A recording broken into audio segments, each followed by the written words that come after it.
In a world where semi-automatic rifles are banned, what's a gunfighter to do? That's what we're going to talk about, this thought experiment. Some of you, like me, may have been old enough to have lived through the assault weapons ban, the last one. It's right here in America not that long ago. Arguably America's most popular rifle was banned. And not just in California or New Jersey, but nationwide. What if something like that happened again? What if it was even worse, where pretty much all semi-automatic rifles were banned?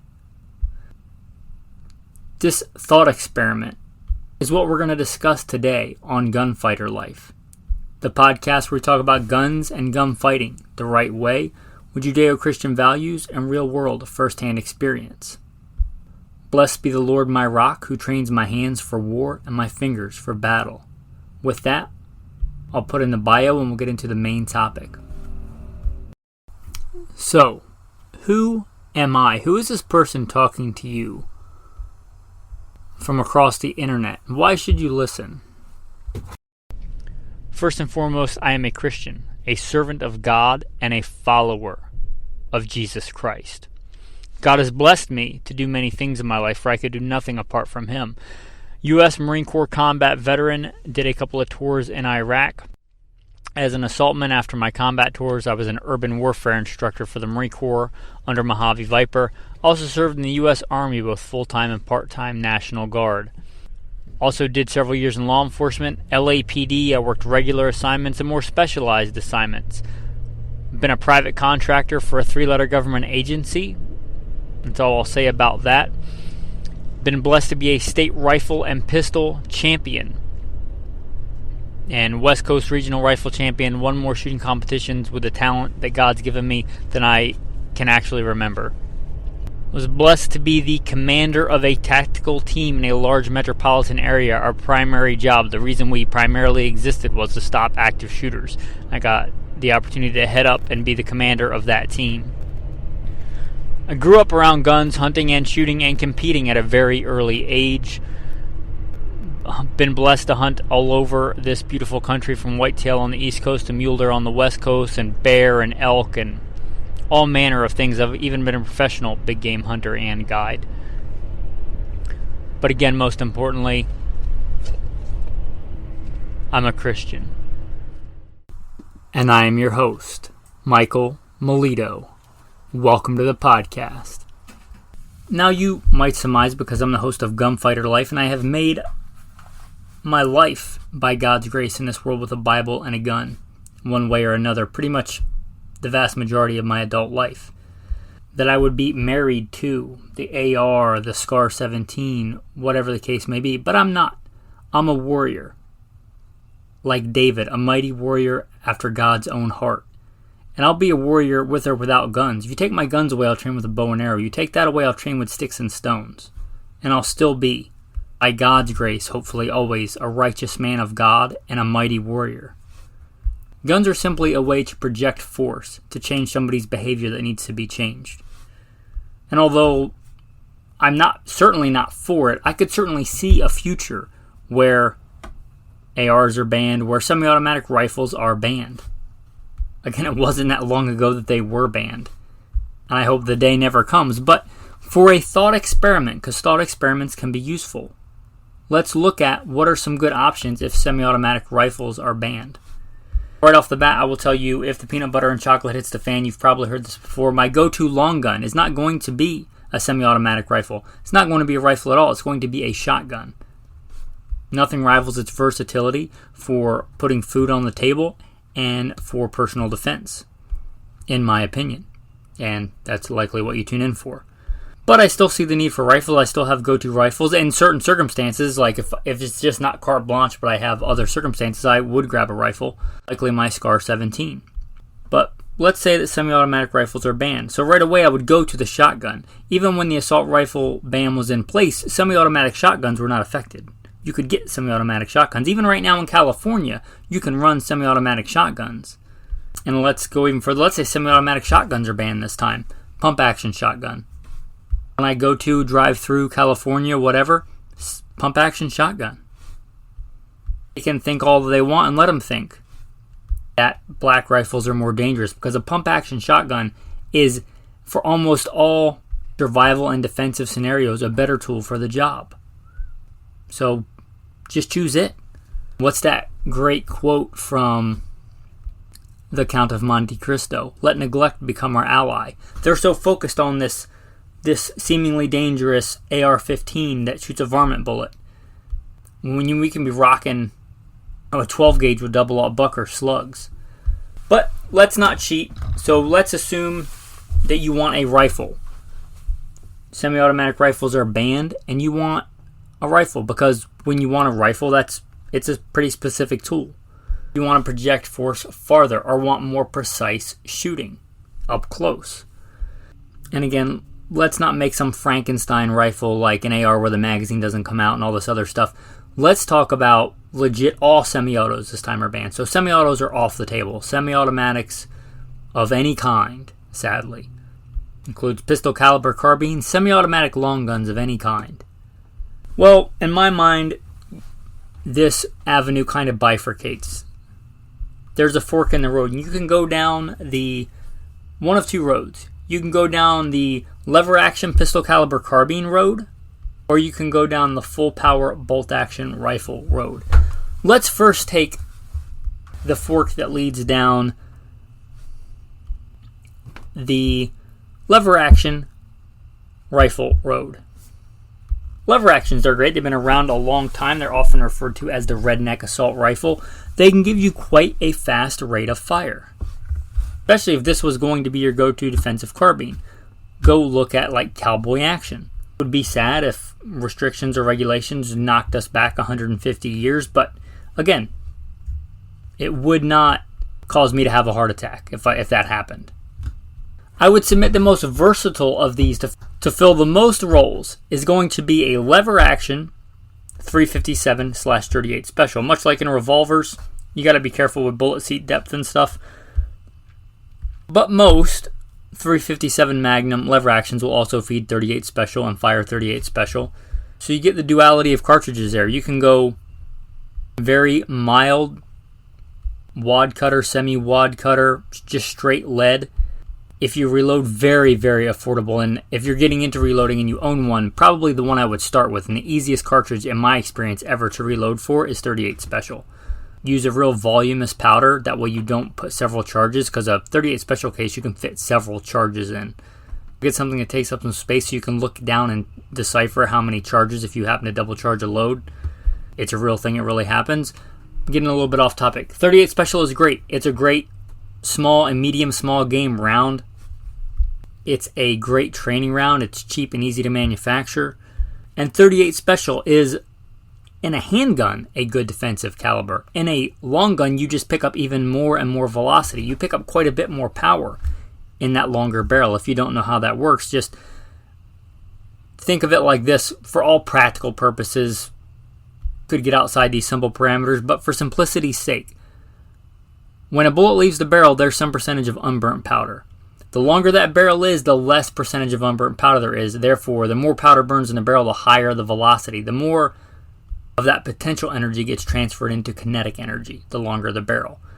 And you can get a barrel so long that that's not the case, but for most practical cartridges and rifles and handguns, that is the case. So you put that 357 in a rifle length, even if it's a fairly short rifle, 16 inches, you get quite a big bump up in power and velocity.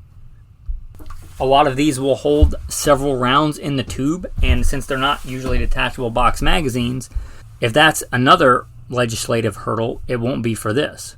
They're great. 38 Special 357, and especially in a long gun, recoil is not unmanageable. It's not so much that you couldn't, I would say, get back on target in the amount of time it takes to cycle the bolt. It's really a sweet spot for these.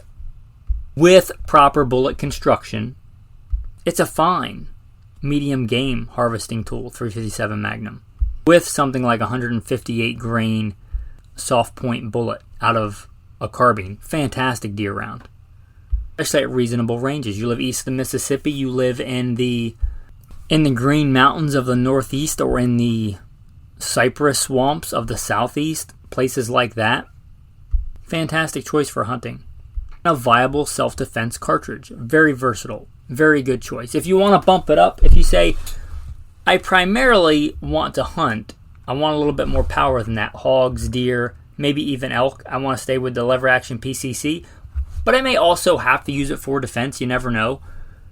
Then you step up to the 44 mag.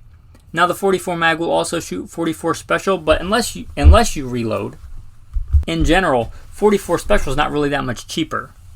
And it's usually even harder to find than 44 mag, so you don't get as much versatility there with the 44 mag.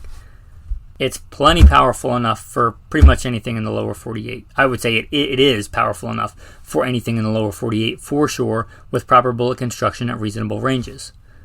And there's other options here. 45 long Colt. I had once a Winchester Trapper and 45 long Colt that I sold with a couple of other guns to fund the Scar 17 long ago, and I don't regret that. The Scar 17 has been a very practical, useful rifle for me professionally as a gunfighter, but that was a sweet rifle. 45 long Colt, especially if you hand load again, a lot of versatility there. But really 38 special, 357, and 44 mag are your big options there, and good choices. Now staying on the lever action train here, but going a little bit up the power tracks. Kind of back in vogue, it's kind of the fanny pack of the last couple of years, I think, in lever actions. The 4570, the old warhorse. It is certainly capable of taking anything on the planet, period. It has a lot of power. So if that is what you're looking for, 4570 might be your ticket, right?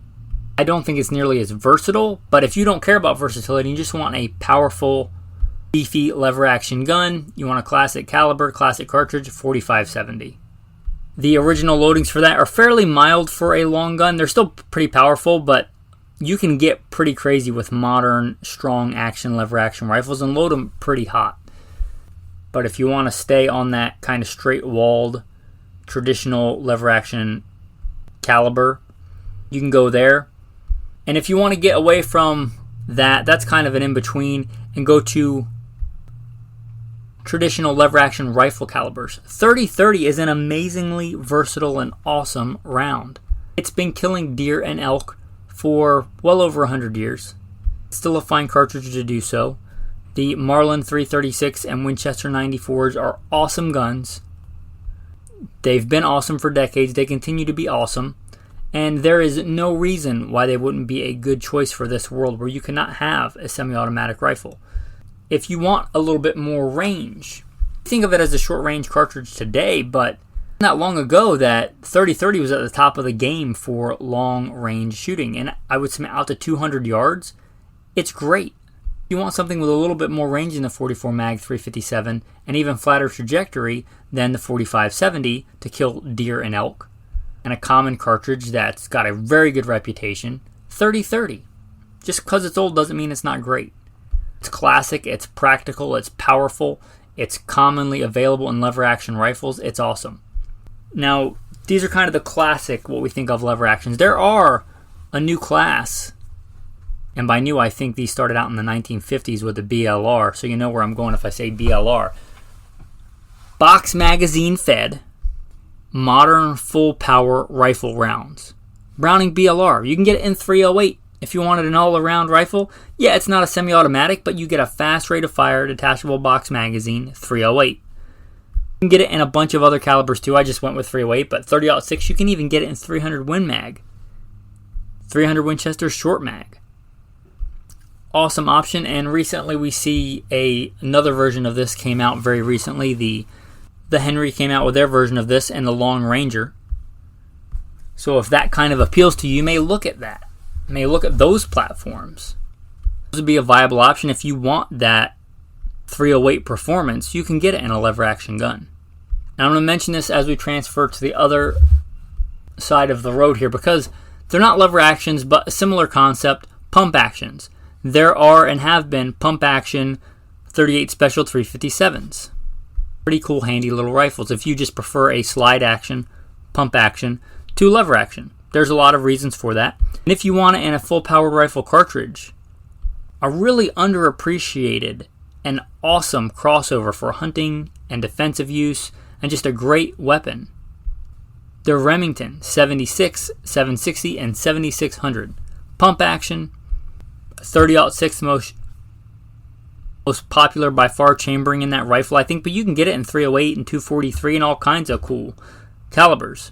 But, obviously World War I and World War II showed us that 30-06 is a quite effective defensive, offensive combat cartridge. And you can use even better bullets than were available back then. So certainly capable. Remington 7600, pump action, fantastic gun. Now, there's probably a subsection out there. I know of at least one that's an avid listener and supporter of the show, and I'm very thankful to all the patrons, but he's going to say, there's a rifle built specifically for this. Like this whole thing you're talking about. It's called the Scout Rifle, and I would agree this would be a place where the Scout Rifle might be your go-to choice, and you might really look at the Scout Rifle for this. It's supposed to be kind of a do-it-all rifle. Usually in 308, bolt action, handy, lightweight, good for snap shooting, practical rifle. Backup iron sights, which I'm all about. Steyr, probably your quintessential one, and then second to that, the Ruger Gun Sight Scout Rifle, and many others that have either been turned into Scout Rifles or are labeled as Scout Rifles. But a bolt action, handy, robust, rugged, 308, and you don't have to get married to 308, you can get it in 6.5 Creedmoor or something similar. Especially in an accurate bolt action platform, you can really wring out the accuracy. A good, capable, reasonable rate of fire, detachable box magazine, Scout Rifle. These are classically mounted with a forward mounted optic, although I think the LPVO is just as good an option today. But a good light handy bolt action rifle, and let's say the Ruger Gun Sight Scout or the Steyr with a good LPVO optic or a good scout scope. If you don't know, a scout scope is mounted forward. Much more eye relief. There's a couple of reasons for this. I'm not going to get into that, but it lends itself to quick, handy shooting. But I would consider more practical shooting. Anyway, these rifles, the Scout Rifle, is kind of in this arena. And this would be a world, sad as it might be, where semi-autos are banned, where this rifle really might shine. Quite a good hunting rifle, even today, even when you can have other rifles. Like, it's a good choice for a hunting rifle. The Steyr Scout Rifle in particular has a lot of really, really cool features. And even though it's fairly old today, it still looks space age. I'll be honest, I kind of think they're ugly, but they handle really well. The other day I was at a gun store and they had one, and I picked it up and I thought, it's a very homely looking gun, but I picked it up, and it handled just really well. It was just, it felt like it came alive in my hands. It was a very handy rifle, and I like beautiful guns, but I like practical guns, and it's a very practical gun. It's got a lot of really cool features. You store an extra magazine in the buttstock, that's really cool. Built-in bipod, that's pretty cool. Threaded barrel, way ahead of its time. Lightweight, handy, I think sub 7 pounds. And if you wanted a more intermediate round, you might go to what I would refer to as a light scout. The scout community may have their own vernacular for this. They would maybe say it's not a scout at all. A scout's got to be 308. But they make these similar guns, like Mossberg MVP and stuff, a similar concept in 223 5.56. So if you want a 5.56, if you want to stick with that caliber, you may look at this platform. Give it some real consideration. Other than the scouts, I'm going to stick with practical bolt action rifles. Talking about a practical defensive hard times tool. Ruger made a really cool rifle. You're probably familiar with the all-weathers. They make a really classic 30-06 hunting version. Well, they made one in 7.62 by 39. I think that would be a fantastic choice to get that. Tap it for iron sights.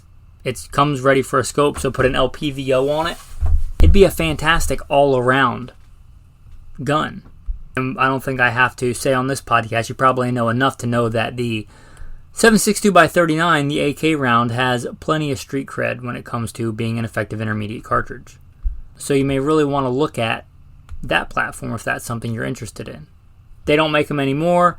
Everything seems, well, not everything, but the big majority of the market seems to be towards this really long range precision shooting. But that's a good practical rifle, and they're still available on the used market if you can dig one up or see one. Also, I don't know if you would consider it a mini scout, but CZ, they don't make it anymore, but the 527. Cool rifle, came in 223 and 7.62 by 39, iron sights, a light, handy rifle. Also, their new version of that, and it's a little bit more tactical looking, the CZ600 Trail, is kind of this light, handy chassis gun. And I believe both 223 and 7.62 by 39. Cool little handy bolt gun, modular, has that kind of chassis system. And on that, recently I kind of said I couldn't really think of a good practical purpose for the Sig Cross. Like, not that it's a bad rifle, but for what? In this thought experiment, where you can't have a semi-auto, but you still want all the ergos and the rail attachments, and you want to put a light on it, and you're just familiar with the handling and the pistol grip and everything of an AR, the Sig Cross wouldn't be a bad choice for that. You're starting to get into the kind of that specialty precision rifle world, but that Sig Cross is not very heavy, and as long as you don't attach too much junk to it, it'll still be a manageable rifle. Would it be my first choice for a defensive rifle? No, I'd want a semi-automatic. But in this world where we can't have a semi-auto, the Sig Cross maybe makes more sense there. And I'm going to give you two other options. Let's call it the baller option. Like, you just got tons of money. You want the super cool, nicest of the nice. Blaser R8. It's a really nice, fast handling, straight pull rifle. Really common in Europe for shooting, running game. It's made for a more dynamic, kind of driven hunt style. But I think it will be a great choice here. Con is they're very expensive. I'm not saying they're not worth it. They're a fine rifle, but the Blaser R8, if you just, money is not really a concern for you, that'd be great. And let's go to the complete other end of the spectrum. You're pinching pennies. You think things might go south, and you're trying to save up money to have some food and things like that.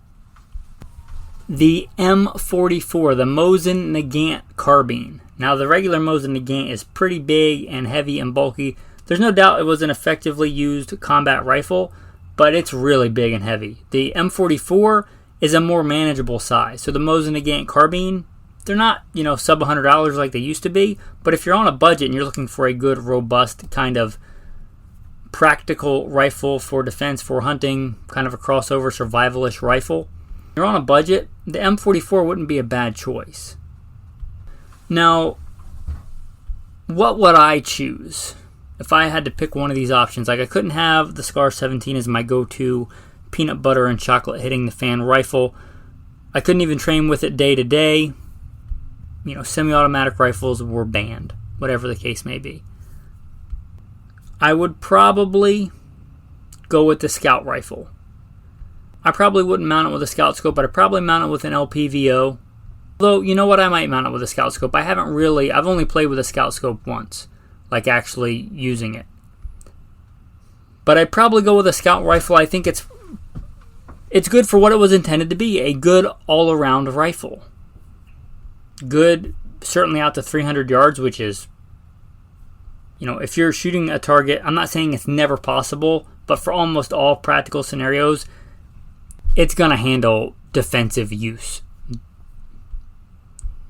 It's a full-powered, proper rifle cartridge, 308, and for the kind of hunting that I do especially, 300 yards is plenty. 300 yards is great. I can hunt anything in the lower 48 with that. So assuming I'm in the lower 48, I think the Scout rifle would be the way to go. If I had to pick one, I would probably pick a Ruger Gunsight Scout. That's just personal preference. I see a lot of merit to the Steyr. It's a fine gun. I like controlled round feed. That's just a personal preference of mine. I also like the safety style, that 3-position side safety, just for the way that I hunt and the way I tend to get in sticky situations. I like that design, both the push feed and that 3-position safety. It's just personal preference. My second choice would probably be the Steyr. It's a great rifle. Anyway, hopefully a thought experiment we never have to live out. I hope that there is never another assault weapons ban in this country. But if it does happen, at least maybe now you have a better plan of how to proceed. Or maybe, I'm not a gun collector, but maybe you are. Maybe you want a gun like this just in case. Because if something like this does get passed, imagine all these kind of practical rifles that aren't semi-auto are going to skyrocket in price for a while. So maybe it's worth having one in your arsenal, or maybe it's worth having one in your arsenal right now for when you travel somewhere like California. California has some fantastic hunting options, especially Northern California.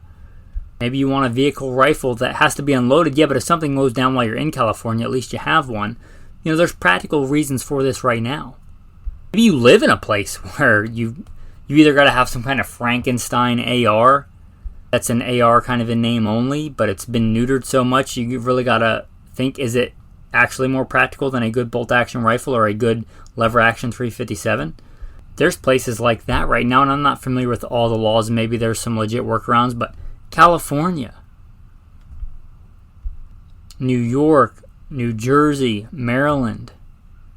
Maybe it doesn't become another nationwide thing, another nationwide assault weapons ban. Maybe your state goes that way, sadly. Maybe this will be useful to you ahead of time or post-event. Anyway, it's a fun thought experiment, if even a sad one. What are the best rifle options when you can't have a semi-auto? Now, those are my thoughts. Hopefully you enjoyed this episode of Gunfighter Life. If you enjoy this content because you think it's got some value to it, I hope that you'll consider stepping up and becoming a patron, mostly because you believe and want to support the podcast. But also, patrons do get some pretty cool insider content. I've been doing a series, Dry Fire with Milito, that's me, Michael Milito, where I give some tips and tricks that I've learned over the years, some technique on how to become a better shooter. And there's a lot of other insider-only content on Patreon. Also, a lot of these episodes that tend to be longer, or what I think are more substantial, I'll give them to Patreon members early and without ads. And that's quite frequent. Anyway, I hope you'll consider supporting the podcast and becoming a patron. If you have it in your heart to give, give. And if not, don't feel guilty about it. With that, the tactical tip of the day. Some of you may be real familiar with this. I don't often mention a product. But I recently tried out a Rhodesian sling. And not just because I have a Rhodesian Ridgeback, who's awesome, Alexander Hamilton. No, the Rhodesian sling seemed like a good, viable concept. I have many, many years of shooting with slings. This is kind of a different thing, and without getting too technical, because this is an audio format, maybe not the best, but you put your arm in there and it goes against the top of your tricep and gives some tension when you're shooting offhand, kneeling, things like that. It's a pretty cool concept. It has merit. I have been using them, trying them out. So if you're looking for a practical rifle setup like this, a practical sling setup might be a Rhodesian sling. There's also what's called a Ching sling, which requires 2 sling attachment points, but a lot of rifles don't have that. The Rhodesian sling, you can get that with most rifles that have just a regular 2 sling swivel stud attachment. Anyway, check out the Rhodesian sling. It's a pretty cool concept. You'll find in the book of Ecclesiastes, written by Solomon, except for Jesus, the wisest man who ever walked this earth. He says at the end of Ecclesiastes, let us hear the conclusion of the whole matter. So probably pretty important to pay attention. Let us hear the conclusion of the whole matter. Fear God and keep his commandments, for this is man's all. For God will bring every work into judgment, including every secret thing, whether good or evil. Thanks for listening, and have a blessed day.